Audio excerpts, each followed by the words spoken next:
का रत्न श्री 105 विजयमती माता जी की, जैन धर्म की जिनवानी माता की जय। कीर्त्या महत्या भुवि वर्धमानं त्वां वर्धमानं स्तुतिगोचरत्वं निनीशवस्मो भयमद्य वीरं विशीर्णदोषाशय पाशबन्धम्।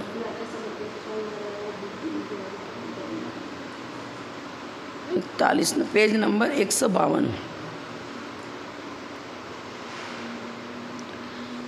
यदेव कारोपहितं पदं तदस्वार्थता स्वार्थमवच्छिनत्ति पर्याय सामान्य विशेष सर्वं पदार्थहानिश्च विरोधिवत् स्यात्।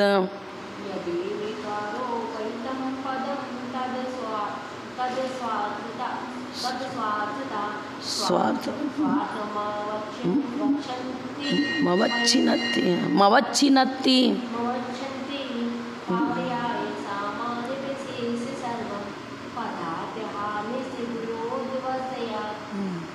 ये तद स्वार्थता मतलब द पूरा है ना, तो तत् प्लस अस्वार्थता निकलेगा।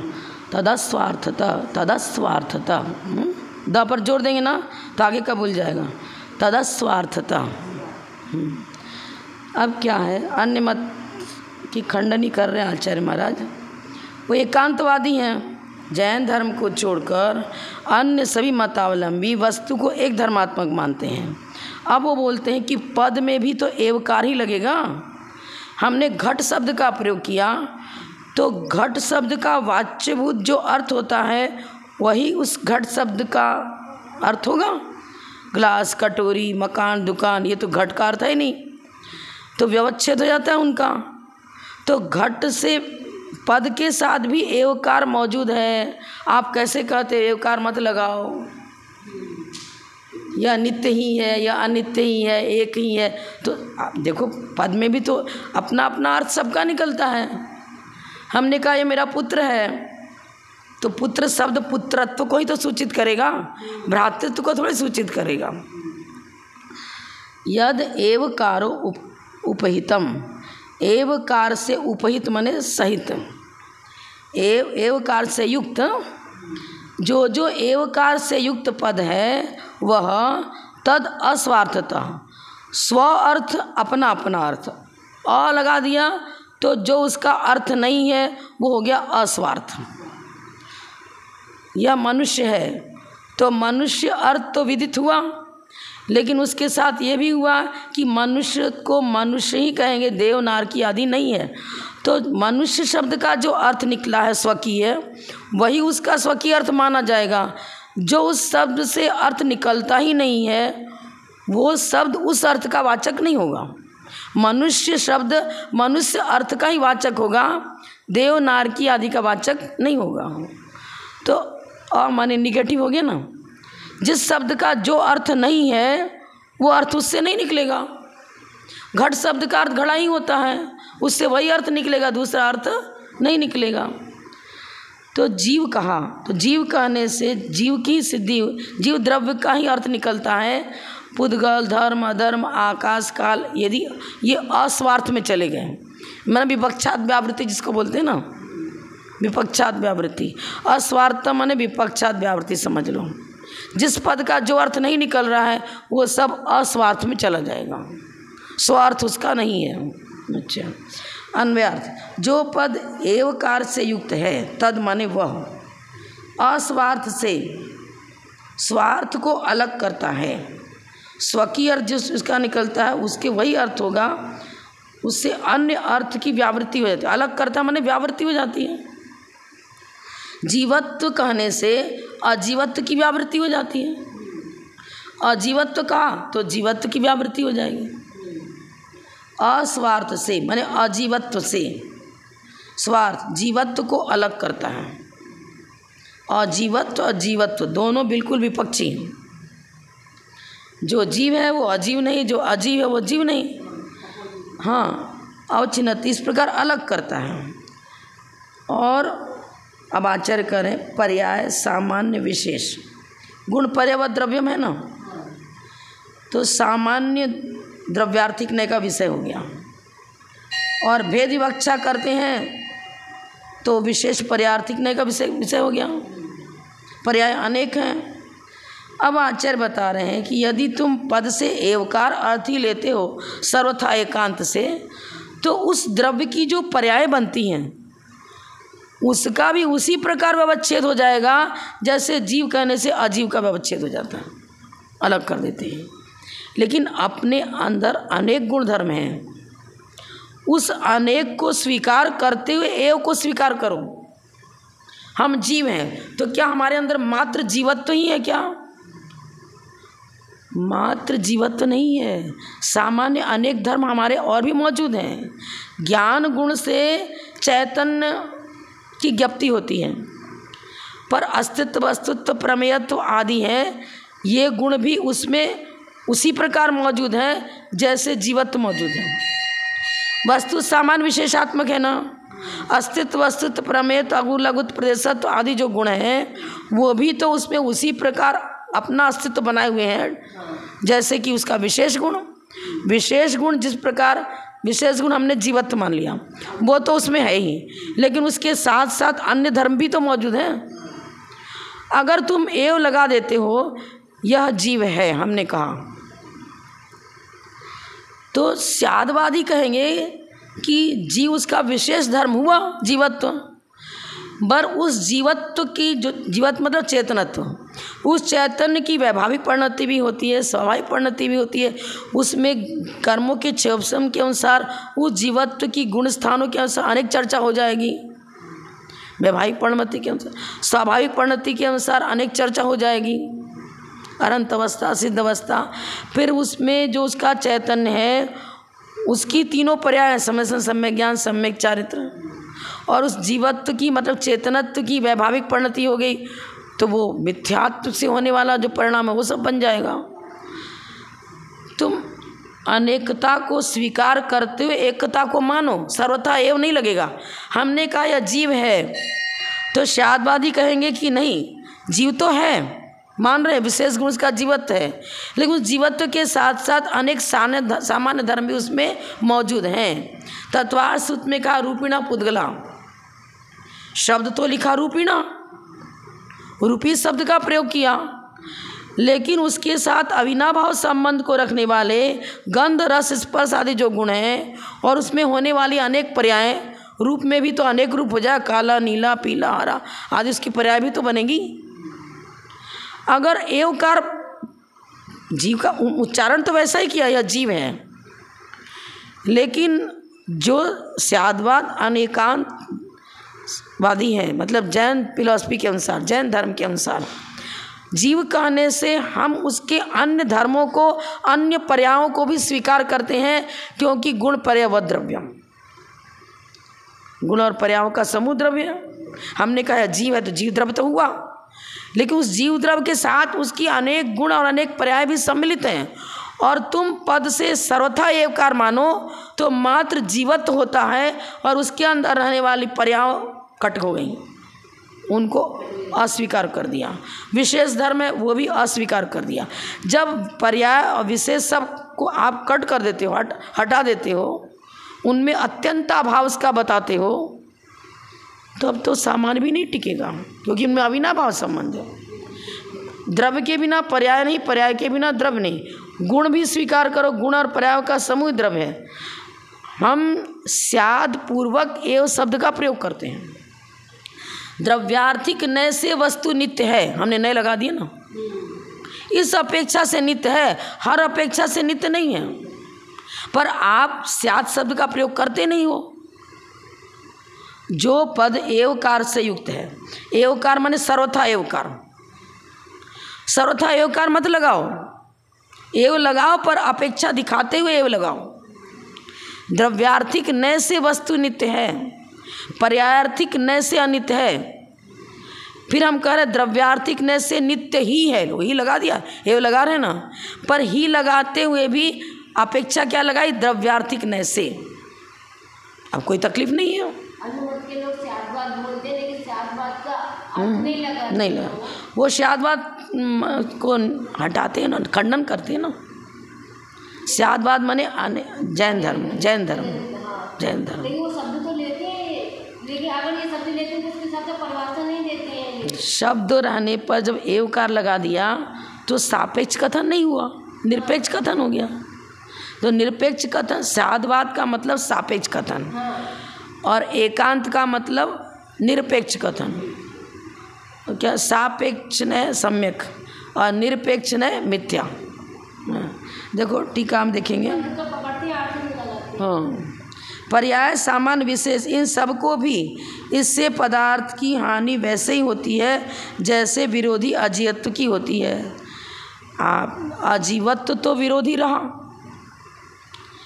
लेकिन जैसे जीवत्व पद के द्वारा अजीवत्व का निष्कासन हो जाता है, यदि आप स्यात् शब्द के बिना एवकार लगाते हो तो उस द्रव्य के अंदर रहने वाले सामान्य धर्म, विशेष धर्म, उसकी पर्याय उनकी भी हानि हो जाती है। अब उनकी हानि कर दोगे तो द्रव्य की भी हानि हो जाएगी, क्योंकि पर्यायों के बिना द्रव्य रहता नहीं, गुणों के बिना द्रव्य रहता नहीं। टीका, अवधारण अर्थ में एवकार निपात शब्द से विशिष्ट जो पद है वह स्वार्थ है। निपातन सिद्ध माने अव्यय, इसमें कोई विभक्ति नहीं लगेगी। एव में कोई भक्ति नहीं लगती। जैसे देवा देवो देवा रूप चलता है ना, इसी प्रकार अपि है, एव है, ये अव्यय है। अब एव शब्द अवधारण मन नियामक, ऐसा ही है, नियामक हो गया ना, और निपातन से सिद्ध है। उसका अर्थ क्या निकलेगा? एव माने ऐसा ही है, ये अर्थ निकलेगा, जो कि अस्वार्थ से स्वार्थ को जैसे अलग करता, माने उससे भिन्न द्रव्य। अस्वार्थ जैसे हमने जीवत्व कहा, तो जीवत्व से जीवत्व अर्थ ही निकलेगा, अजीवत्व अर्थ नहीं निकलेगा। निगेटिव और नए समास है ना, जो उसका अर्थ नहीं निकलता है उससे वो अर्थ नहीं लिया जाएगा। घट कहने से घट ही अर्थ लिया जाएगा, पट आदि अर्थ नहीं लिया जाएगा। वैसे ही स्वार्थ पर्यायों को भी अलग कर देता है।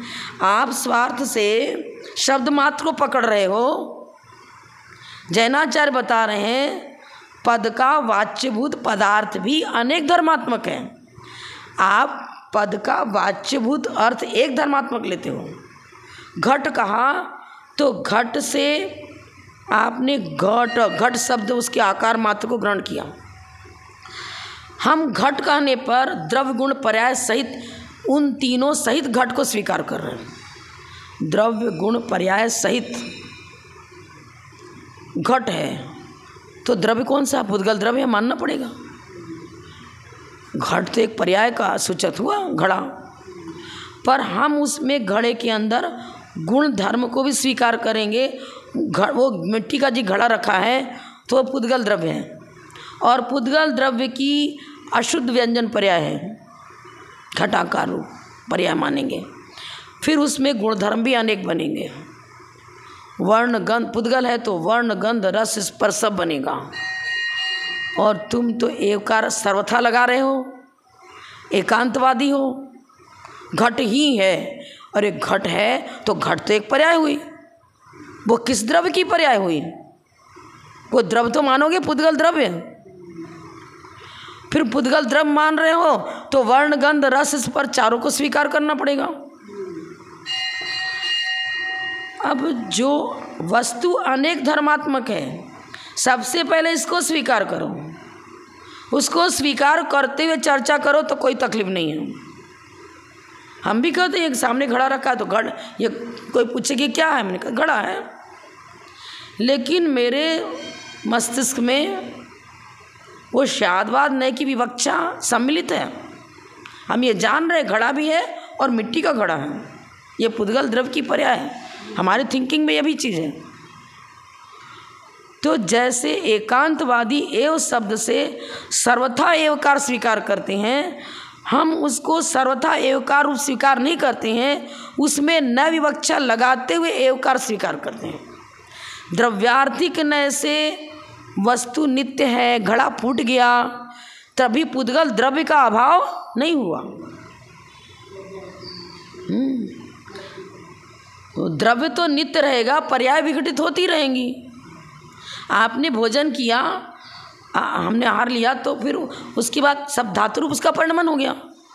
अब उसकी पर्याय जो पहले खाते समय रोटी रूप थी, वो पर्याय उसकी बदल गई, नहीं रही, अन्य पर्याय रूप परिणमन कर गया।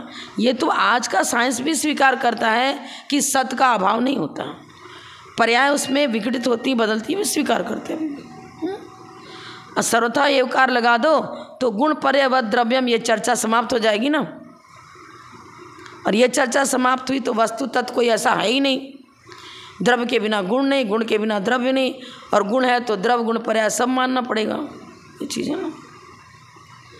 ये लिख रहे हैं स्वार्थ पर्याय, अपनी जो पर्याय हैं वो भी अलग हो जाएंगे एकांत मत में। तो जैसे जीव है, जीव एव, जीव ही है, इस पद का जीवत्व तो स्वार्थ कहलाता है। जीव कहा तो उसमें जीवत्व धर्म विवक्षित हुआ, जीवत्व का विरोधी अजीवत्व हुआ, उसको अस्वार्थ कहेंगे। अस्वार्थ अजीवत्व है, वह अजीवत्व जैसे जीवत्व को अलग करता है, उसी प्रकार जीव की पर्याय, देखो जीव की पर्याय क्या है, सुख, ज्ञान, दर्शन, सुख, वीर्य, ये सब जीवत्व के साथ अविनाभाव संबंध रखने वाले हैं। आपने यदि कोई विवक्षा नहीं लगाई, नई विवक्षा लगाई ही नहीं, कह दिया जीव है अर्थात अजीव नहीं है, अरे जीव है इसको स्वीकार करते, हम भी स्वीकार करते हैं, पर एकांत से जीव ही है। तो जीव के अंदर जो नाना प्रकार की पर्याय बन रही हैं कर्मानुसार, मतलब कर्मों के क्षय करने के बाद, उसको भी तो स्वीकार करो। जीव की पर्याय सुख है, ज्ञान, दर्शन, सुख, वीर्य, उसके अंदर जो मति ज्ञान, शुद्ध ज्ञान, अवधि ज्ञान, मन परिज्ञान, ये ज्ञान की जो केवल ज्ञान पर्याय बन रही हैं, इंद्रियजन सुख, अतीन्द्रिय सुख, ये सब जीव के साथ सम्मिलित हैं, जीव के साथ अविनाभाव रखने वाली हैं। किसी न किसी पर्याय को भी साथ में स्वीकार करो, गुण को भी स्वीकार करो, पर्याय को भी स्वीकार करो। जीवत्व कह दिया तो जीव द्रव्य स्वीकार करो, एक जीवत्व हो गया उसका विशेष गुण, और जीव हुआ द्रव्य, तो द्रव्य और गुण दो हो गया, तो एव कहाँ रहा, एव कहाँ रहा। गुण गुणी के बिना रहता नहीं, गुणी है तो गुण आएगा ही आएगा। ये चीज़ सापेक्ष कथन करो तो सब सही बनेगा। यह जीव है, स्याद जीव एव, स्याद लगाना पड़ेगा, स्याद अस्ति बोलते हैं ना, तो स्याद लगा दिया, मैंने किसी अपेक्षा से ऐसा है, सर्वथा ऐसा नहीं है। जब हम कहते हैं स्याद जीव एव, तो स्याद शब्द क्या पता है कि विशेष गुण तो जीवत्व ही है, विशेष गुण तो जीवत्व ही है, क्योंकि उपयोगो जीव लक्षणम, चेतना से जीव की जीवत्व की मतलब जीवत्व से जीव की पहचान होती है। लेकिन स्याद लगा दिया ना, तो इसका मतलब अन्य सामान्य धर्म भी इस विशेष धर्म के साथ उसमें मौजूद हैं। स्याद लगा के कथन करो, जीव एव ऐसा कर दिया तो क्या हो जाएगा, खंडन, मतलब गलत हो जाएगा, वो वस्तु व्यवस्था बनेगी ही नहीं। जीवत्व है तो फिर वो जानने देखने का ही काम करेगा, खाना पीना सोना उठना बैठना, ये धर्म जीवत्व में सम्मिलित नहीं है, होता जीवत्व से है, लेकिन कर्मजन्य पर्यायों को लेना पड़ेगा। असाता के उदय होने पर भूख लगती है, फिर वो खाता है, तो असाता ने उसको खाने पीने में सक्रिय किया। यदि मात्र जीवत्व स्वीकार करो और अन्य को कर्मों के उदय के कारण से इस प्रकार का हो रहा है उसको भी स्वीकार करो। अगर जीवत्व, देखो जीवत्व तो सिद्ध पर्याय में भी है, सिद्ध अवस्था प्राप्त अरहंत अवस्था में भी है, पर अरहंत अवस्था में खाना पीना सोना उठना बैठना चलो निर्वृत्ति से हो रहा है, खाना पीना नहीं हो रहा, इंद्रियजन सुख दुख की अनुभूति नहीं हो रही है, हाँ उनको रोग शोक आदि व्याधि नहीं है, 18 दोषों से रहित हो गए, वो निवृत्ति से उनका विहार आदि होता है, लेकिन जीवत्व तो नहीं रहा वहाँ, तो वहाँ प्रशस्त विहाय गति, उस विहाय गति नाम कर्म के कारण से गमनागमन हो रहा है। अभी कर्म जन्य साथ में कार्य कारण भाव लेना पड़ेगा आपको, नहीं तो ऊर्ध्वगमन स्वभाव है, तो फिर यहाँ से वहाँ कैसे चले गए तीर्थंकर। प्रशस्त विहाव गति नाम कर्म अभी साथ में मात्र घातीय कर्म नष्ट हुए हैं। तो घातीय कर्म के नष्ट होने के बाद घातीय कर्म जन्य जो क्रियाएं होती थी वो नहीं होगा, लेकिन अघातीय कर्म अभी बैठे हुए हैं और वो सहकारी कारण तो बन रहे हैं ना, उपादान कारण नहीं बन रहे। तो उनके अनुसार जो गमनागमन आदि क्रिया हो रही वो होंगी। तो जीवत्व का कार्य नहीं है वो, जीवत्व तो उपादान कारण हुआ और निमित्त कारण प्रशस्त विहाव गति और भी नाम कर्म है, सशरीरी है। अभी वचन वर्णा उनके पास है, अभी वचन है ना, तो वो जो वर्गणाएँ हैं पौद्गलिक है, वचन वर्णाएँ वो साथ में है, तब तो द्विध्वनि खिल रही है, और ना होती तो कहाँ से करती। पूरी जैन फिलॉसफी को स्वीकार हर प्रकार से करना ही पड़ेगा इनको।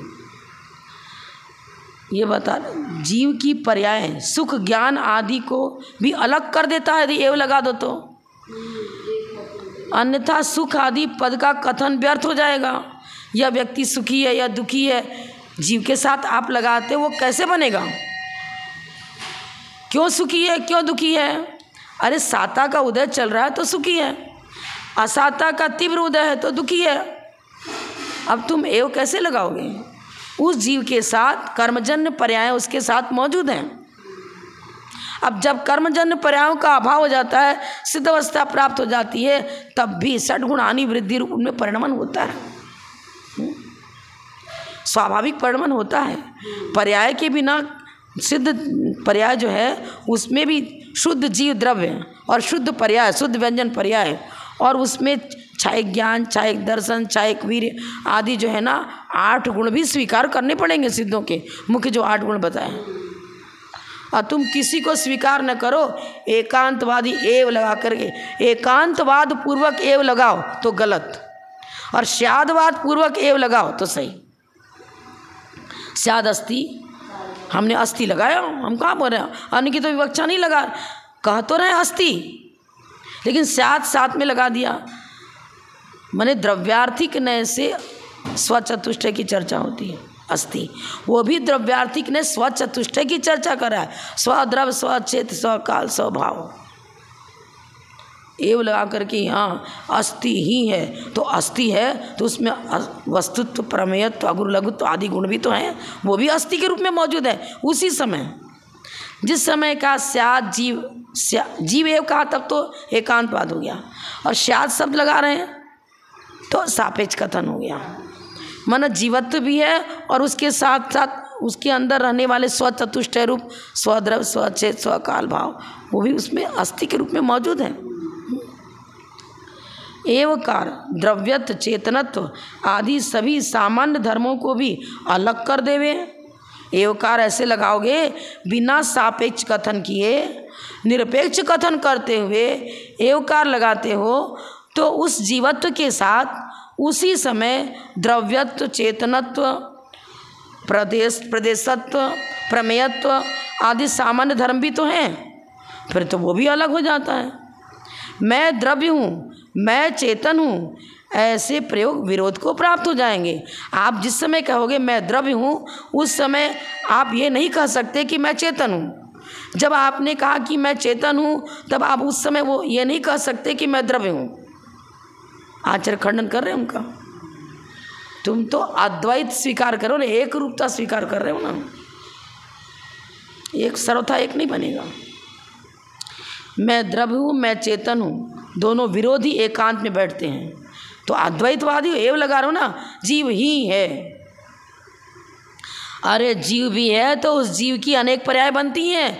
वही जीव जब एकेंद्रीय जाति नाम कर्म के उदय से था तब वृक्ष बना हुआ, वनस्पति बैठा, पृथ्वी का जल का हानि पर्याय में पड़ा था, और वही जीव फिर उसका पुण्य उदय आया, कुछ पुरुषार्थ भी रहा, वो नाना सांसारिक पर्यायों से ऊपर उठता हुआ सिद्ध अवस्था को, वही जीव सिद्ध अवस्था को ही प्राप्त करता है भव्य। तो ऐसा कथन आता है कि सम्मेद शिखर में जो पेड़ पौधे हैं पृथ्वी है वो भी सब भव्य हैं और उनके अंदर भी मोक्ष जाने की क्षमता है, तब भव्य हैं। वो सम्मेद शिखर की पृथ्वी हो वनस्पतियाँ हो जो भी वहाँ पर चीज़ें हैं वो सब में मुक जाने की क्षमता है। अभव्यत्वता को लिए हुए उस समय शिखर की भूमि पर अभव्यत्व के साथ जीव का प्रवेश ही नहीं है। वो पृथ्वी कायिक भी तो जीव है ना, जो सम्य शिखर की भूमि है वो पृथ्वी का एक जीव है, वो भी भव्य है। अभव्य को तो मतलब किसी टोक का दर्शन होता ही नहीं है। वो प्रयास करेगा तो ऊपर जाने की चेष्टा करेगा तो आँख से नहीं दिखेगा, और नीचे उतरने की चेष्टा दिखने लग जाएगा। ऐसा भी सुनने में आया।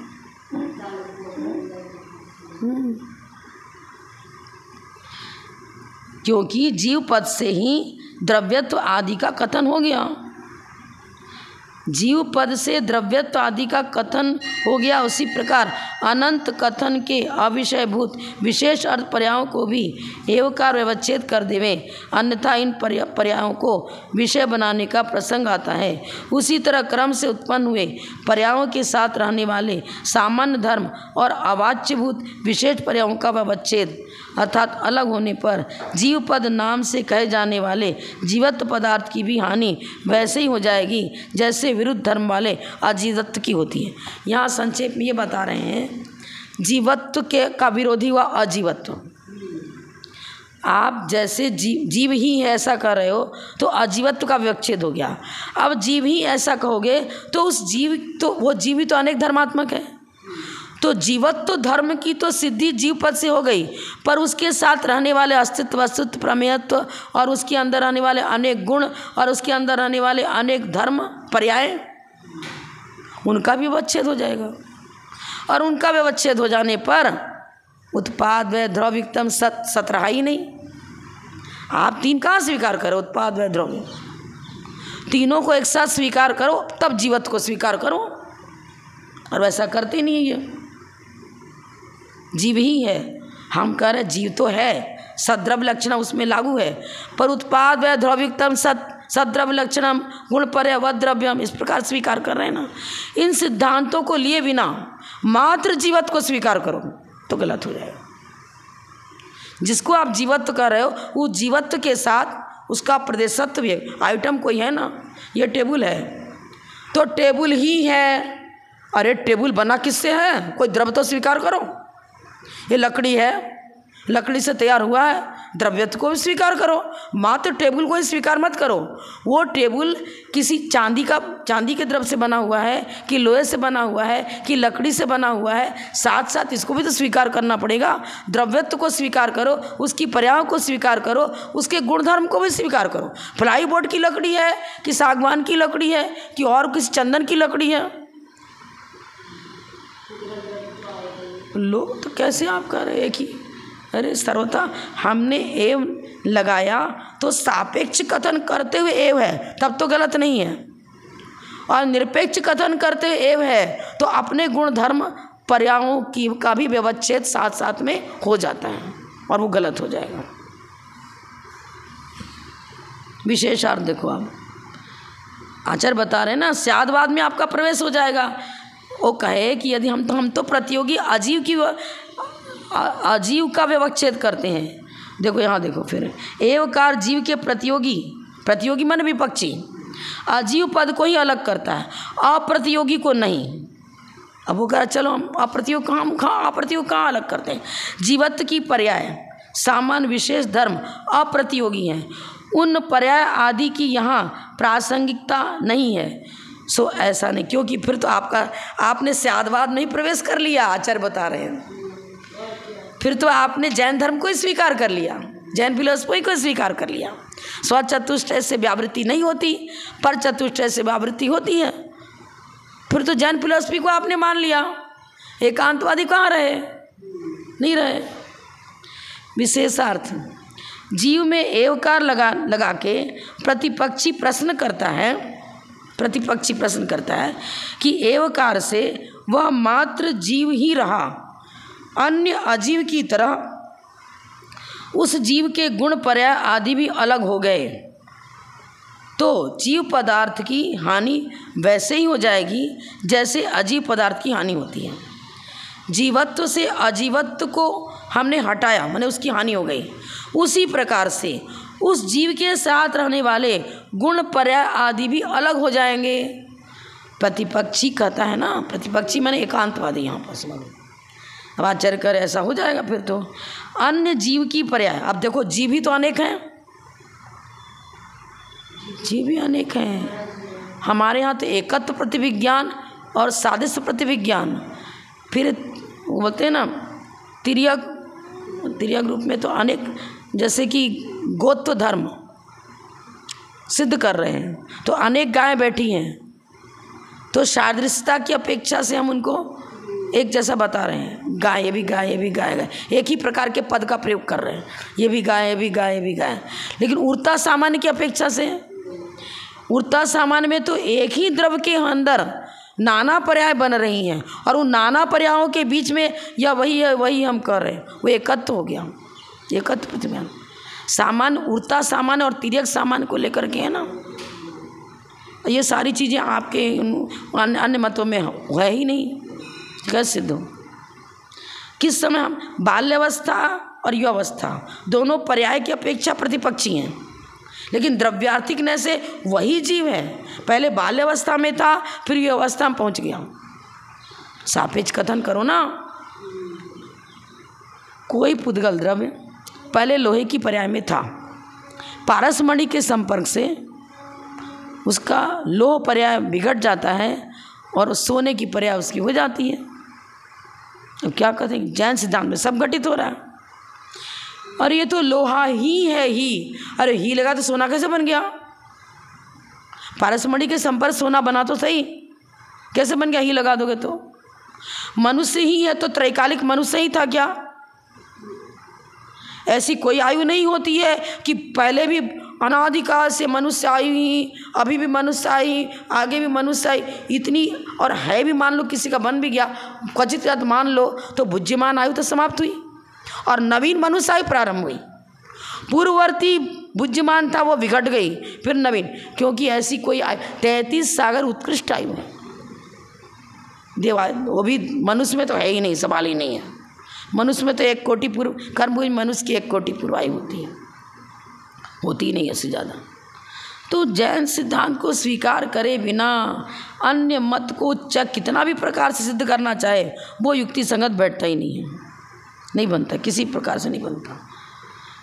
प्रतिपक्षी कहने लगे, देखो एवकार जीव से अजीव का ही व्यवच्छेद करता है, अन्य जीव की पर्याय आदि का नहीं, तो आदि का नहीं, अन्य जीव की पर्याय आदि का नहीं।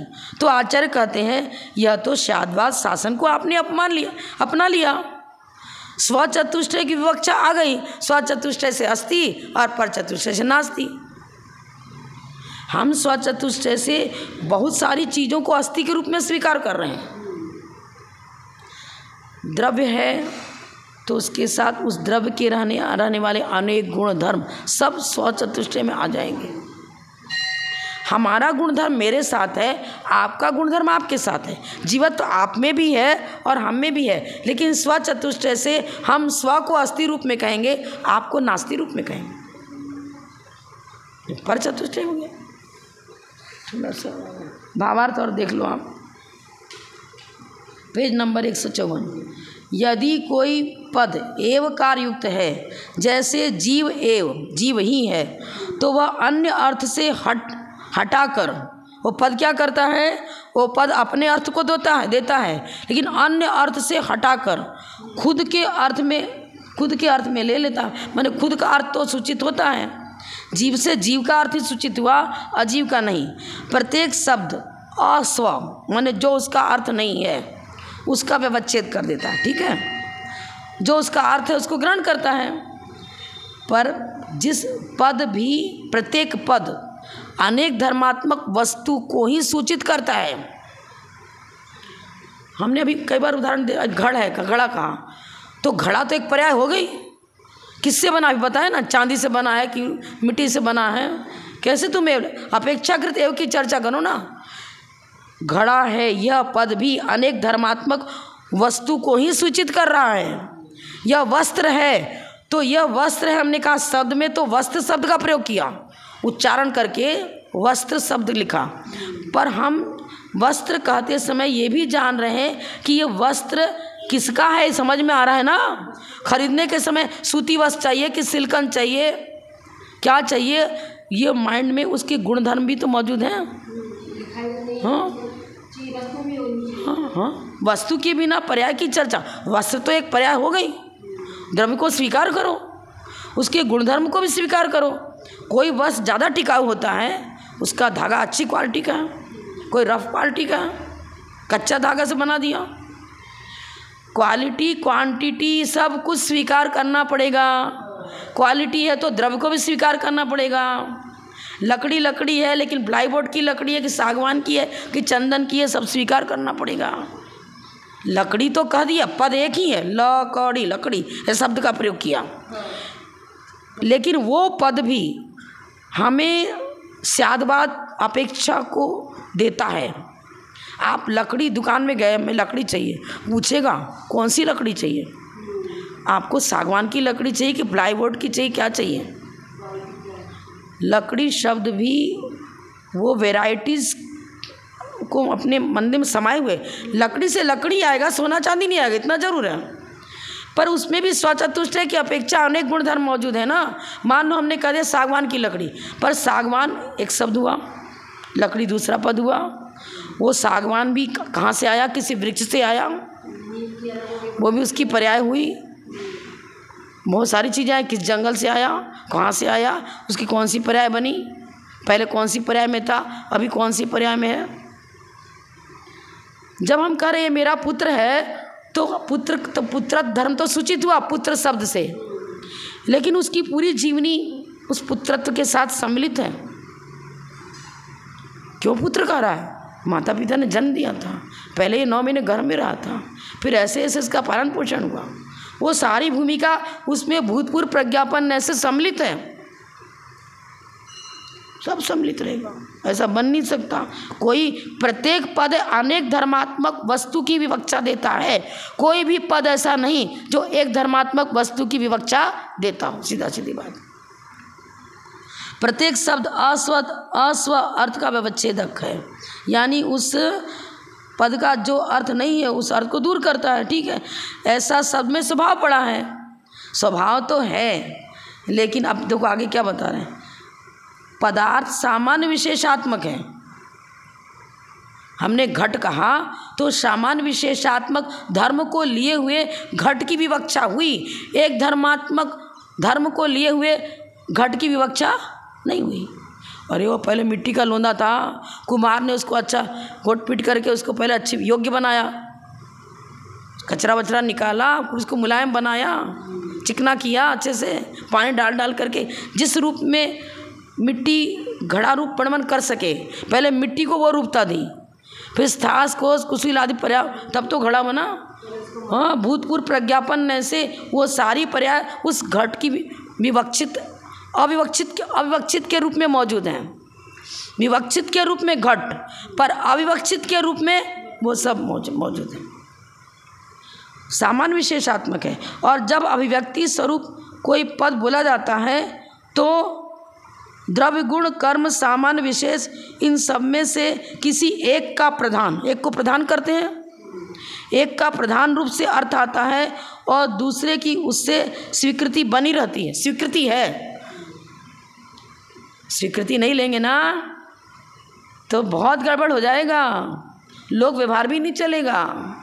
किसान बीज बोएगा, पेड़ कहाँ से आया, बीज तो बीज ही है, त्रैकालिक बीज ही है, वो वृक्ष कैसे बनेगा, उसमें फल कैसे आएंगे।